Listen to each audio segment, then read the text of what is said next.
And Lee, former Red Sox and Montreal Expo. The hat went with the Montreal hat. Not Montreal. Canadians. L'équipe de Montréal baseball. Very expect. The équipe de Montréal baseball. Is this your first time Very on the radio? important. And yeah, it's my first time. First time on such a little goddamn device. I've never seen that. We're getting very high tech. It gets smaller and smaller until you don't even need it. Yeah, but like I tell my wife, sometimes small means quality. Whatever you gotta say. Whatever you gotta say. And fellow radio person, Mikey Adams. What's going on? I'm still in radio, believe it or not. Me too. Yeah. I don't know how I ended up there. Crazy how we survived this. You both mess. have faces for radio. I know. There we go. That's right. I survived the mutiny on the bounty, and I'm back in the business. Classic rock now, though, John. Classic rock. Classic Oh, rock, okay. man. Giving up the sports, the hot takes on sports. Yeah, I think I'm gonna give up the corporate part of radio. I don't know. That's why a I good started idea. the podcast. No one Good can for fire you, me no. from this. I'm my own boss, and I'm not a very good boss. I give myself too many sick days. And raises. So I like radio because you can ride a lawnmower, listen to the game, you can do stuff, you can make art, you can turn bowls, and you can still hear the ball game and hear Vince Scully go, big bouncer over the mound, over second base, up with his mantilla, throws low and wild, Hodges scores, we go to Chicago, 1959. Did you ever hear John Miller do his impersonation of Vince Scully during a Japanese baseball game? No. Matsumoki Rakosako, Tinky Rakosako Malo. Bye, honey. I'm saying goodbye to some nice people here. Yeah, there's a lot of people that are very did you just nice. meet them today? Uma? Yeah, Uma? Oh, Dr. Uma? Dr. Did you Uma. see her? I did not. That was her I was right over there. Here. She's famous. Is she? She's my doctor. Oh. Well, so She can find something wrong with everybody and find a cure, which happens to be in this building. You know, it's weird. To have a female doctor for the first time ever. Have you ever had a female physician? yes. Have you? Yeah. I never had one. All of a sudden I have a lady physician, and in my first checkup, like halfway through my first checkup, she says, I'm going to suggest you stop masturbating. And I said, why? She said, I'm trying to examine you. Yeah, no, I've never had a female doctor, and I'm old school, but she's very nice, and she is really on the right page of getting rid of the opioid crisis in America, and that crisis will be done if we had all adhered to every product that's in this building right here today. You know, the funny thing is, 25 years ago, I was signed on to speak to NORML, which was the group normalization of marijuana legislation, and they brought me down here, and I came to speak, and they all showed up a day late. Pretty surprised. No, it's really. So I went to Red Sox opening day. I sat out in the bleachers, beautiful day, and every fan gave me a free beer, and I had an entourage with me, and that entourage was hammered by the fifth inning. You know, the thing is that no one had any knowledge of dosages then. And they were just they were all doing stuff to get high. Yeah. You know, and that was you had to sneak around, you had to be paranoid and keep it. Now it's all Well, about the weed knowing doesn't yourself. help with the paranoia. Well, and what you need is has to be really determined by you as the user of it. But that's the most important thing. What are you taking it for, and what is it doing for you?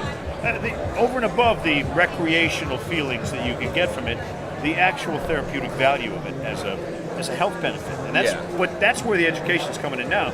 And people are finding they would never have thought of smoking a joint of ingestible cannabis as a way of solving their personal physical problems.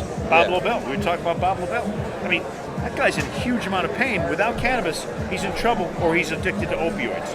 You're right, and that's exactly we don't want them addicted to opioids, because that supports poppy growing, and that supports the American involvement in the Great War that we've been fighting forever. Because the Vietnam War was all about the triangle of marijuana and opioids, and what we're doing right now is the same thing. So once we take that off the shelf, maybe we'll have world peace. Maybe, because everyone will be a lot more chilled out. Maybe. Exactly. It's like, I'd blow your head off, but that bullet cost $7,000. And Chris Rock goes, It's too you're expensive. Like, it's too expensive. Forget it. You just want to smoke with me? Exactly. Hey. But you know, you think about the ramifications legally too. The court cases that since 1960s have filled up America's court systems with minor infractions of people possessing marijuana. Well, That's a very profitable industry, though. It's jails. Yeah. Yeah. Well, and over the years, it's been something that they were reticent to stop, and now it's kind of, you can unclog the court system just by eliminating those cases. You know, with the legal issue. Or they keep lowering the legal limit for driving drunk. Like, I kind of found out recently that if you're at the limit, doesn't necessarily mean you're drunk. Everybody's limits are different. Yeah. Yeah. You're right. I mean, if you drink one Fin de Mont from Chamblay Brewing Company, and this is an ad for them in northern Quebec off of the Chamblay River, you know, it's 9% alcohol, and you drink one of those, and it's like you're one toke over the line, sweet Jesus. You know, It also Belgian depends beer. on what your body weight is. exactly body weight. I'm 248 pounds, and I can drink and I can smoke and I can still get people out. And people go, how do you do that? I said, because I weigh 248 pounds. I have a really good liver, a good pancreas. I have a pulse rate of 59. I have a resting, my blood pressure is 116 over 68. I'm 71 years old, you know, and that's how come I get people out, because, you know, I am a physical specimen. Even with the rusty trombone. You know, I can flat out deal for a 71-year-old, so that's good. Have you ever played baseball with George W. Bush? I've never, but I've smoked with George W. Bush underneath the Tyrannosaurus Rex in the Museum of Science over off the river in Cambridge back in 1972. Oh, I didn't know it was here. Yeah, it was in Montreal. It was right here in Boston that I smoked with George W. And when Ari Fleischer was from Middlebury College, Yeah. he was the press secretary. He says, we're not going to justify that statement because everybody knows what kind of guy Bill Lee is. And I went, exactly. I go, yeah. In other words, he does smoke. Like it or not. Oh, there he is. Friend of we yours? have another guest on right now, Tommy Chung. Tommy looks Chung? like- Is that Tommy? Yeah, that's him The now. white hair? That's amazing because his He's lost partner weight. and I played basketball together. Really? Oh yeah, Cheech Marin and I played together in the whole winter of 1976. You know, Chong wasn't there because Chong is actually smart and Cheech is stupid, you know, because he made the switch, you know, and I said, you know, Cheech, rehab is for quitters. Well, you know, Tommy Chong has the website You're in Luck, where if you're getting a positive marijuana test, you're going for a job, you can send away for clean urine from his website, You're in Luck. And they send you the scientifically cleansed urine, and you submit that for your drug test. And I've gotten at least 2-3 jobs that way Really? using his website. It's like an Uber for urine. Isn't it awesome? Yeah, Cheech, you know, come on back. You know, the problem was my Cheech, wife. come on back. You know, I borrowed some urine from my make wife. the switch, drop the bitch. I was taking a drug test for a job, and I borrowed some urine from my wife. And afterwards, they called me in the office. They said, "The good news is your urine is drug free." And I said, "What's the bad news?" They said, "You're a woman and you're pregnant." No, I can't believe Tommy, he's as white as me now. That's awesome. I mean, he kind of looks like he did back then. He just. There's a resemblance there, brother.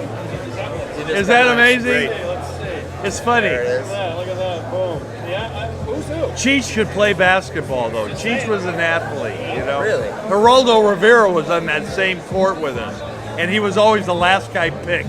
You know why? Because he sucked. That would do it. What is samples. this?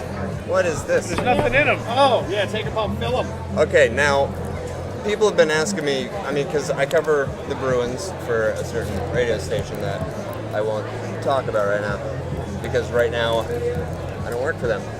Yeah. Is that right? You're all Is that fine. right? I'm good. Okay, I'm still not mentioning their name.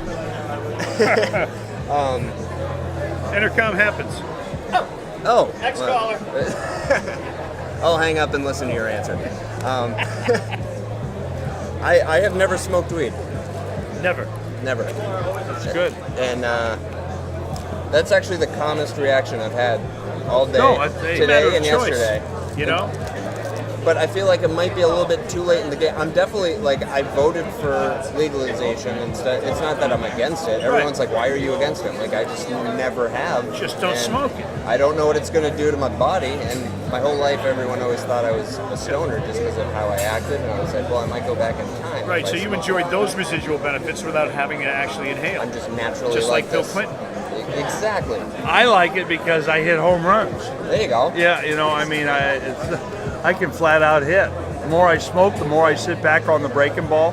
I'm not anxious at the plate. You're more I'm very calm, relaxed. I let the ball travel, and I'm more calm. And it, you know, naturally I'm a hyperactive. I have ADD. I'm dyslexic. You know, so it calms me down, and that's why I strive to have a pH over 7, like 7.3, 7.4, because cancer can only grow in an acidic environment. So I watch my diet that way too. And it's an alkaloid. Alkaloids are good for you. And I'm pushing I want a total alkaloid future. So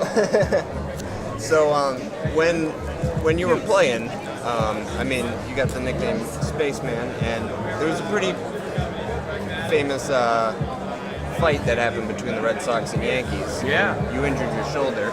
Yes, I You, did. Have to smoke after that to calm down. It's the greatest Yankee-Red Sox fight in history. Great. Oh, it's my favorite. And from this day, people don't realize that I carry Craig Nettles' baseball card in my pocket, right here. That's a Cleveland 1973. See how it's wearing down and it's nothing? But I keep it in my wallet right there, and you know, he is up against the right cheek of my ass for eternity. And the smell and the view do not improve for Craig Nettles. He's a jerk anyway, Nettles. Did that lead in pretty good? Yeah. Nettles is a jerk. Yeah, he's a jerk. And he was a jerk that day, and he's been a jerk ever since. He's my least favorite Yankee, and if I saw him walk in right now, despite my I put my arm around him and go, you're amazing. He's a funny son of a, you know, he's funny. You can swear on this. He's funny funny thing bastard. is, he's a funny bastard. The funny thing is, he wrote a book, right? And his book is about the Yankee. It's called Balls. Yeah. I said, Craig, you wouldn't believe that book is just 2 inches off. He goes, what? It should have been prick. So have you run into him since? I have run into him since. Remember down in Foxwoods, we saw that thing. I said, you know, I want to bury the hatchet in your back. I'm always curious to see what Cam Neely or Lyndon Byers would do crossing paths with Ulf Samuelson. Yeah, that'd be nowadays. nice. Yeah. And I know Samuelson? Yeah. Wolfie is the one that hurt Cam's knee. Yeah, but the funny thing about Samuelson is the announcer for Hockey Night in Canada, he said, those Swedes can go into the corner with 12 eggs and come out with 13. I think that's the greatest cut for a Swedish hockey team. In other words, they do not like contact. No, right. They wear the full face mask. Face and- mask and everything else because they're all purty. Oh yeah. You know, they don't want to hurt their face and stuff. What are we going to do with all these pre-rolled joints that I aren't don't even know. joints? They're just wraps. pretty. Take them home and fill them up. You know, I can't walk out here carrying all these things. We could call it Philip McCavity. Philip McCann. Philip McCann. Get on. That was good, huh? You're doing great. That was amazing about it. Doing stuff. Absolutely. Is that great How about long are we going for? you led that in nice. Thank you. I can't believe I had him in my right cheek of my ass. Yes, always. I may move these guys over to Cannabis Radio. Do Absolutely, whatever you guys gotta do. Yeah, so did that work out well? Yeah. Yep. Great. Good That was Thank awesome. you, Josh. Sean showed up. John, yeah, we acquired Everything was good. a guy. I tell you, we may get some good hits from Cheech Marin and his buddy. Thank you so much. That was good. Make the switch, drop the bitch. He's still doing good. You know, he's the one who did time and everything else, but he's always been the true believer in the product. Yeah. Where Cheech do made with the these? switch. Oh, He went so Bible you played thumping. basketball with Cheech? All the time. That's awesome. He's good. He was a good ball player. Is he short? I feel like he was. He's a little short. bit. He was short, but he was built.